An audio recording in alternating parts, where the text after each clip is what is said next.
2027 மக்கள் தொகை கணக்கெடுப்பு நடத்த 11,718 கோடி ரூபாய் ஒதுக்கீடு செய்ய மத்திய அமைச்சரவை ஒப்புதல் அளித்துள்ளது. இந்தியாவில் நடத்தப்படும் 16வது மக்கள் தொகை கணக்கெடுப்பு இதுவாகும்.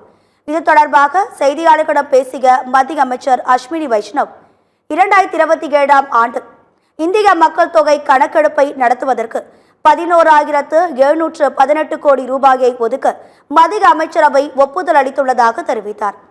சுதந்திரத்திற்கு பிறகு 8வது முறையாக மக்கள் தொகை கணக்கெடுக்கப்படுவதாகவும் அவர் குறிப்பிட்டுள்ளார். முதல் கட்டமாக வீட்டு பட்டியல் மற்றும் வீட்டு வசதி கணக்கெடுப்பு ஏப்ரல் மற்றும் செப்டம்பருக்கு இடையில் நடத்தப்படும். இரண்டாம் கட்டமாக மக்கள் தொகை கணக்கெடுப்பு பிப்ரவரி 2027 நடத்தப்பட திட்டமிட்டுள்ளதாக அஸ்வினி வைஷ்ணவ் தெரிவித்தார்.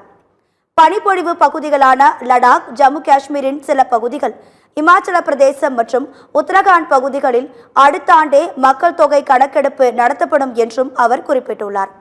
மொபைல் போன்கள் பயன்படுத்தி இந்த கணக்கெடுப்பு நடத்தப்பட உள்ளதாகவும் அவர் தெரிவித்துள்ளார்.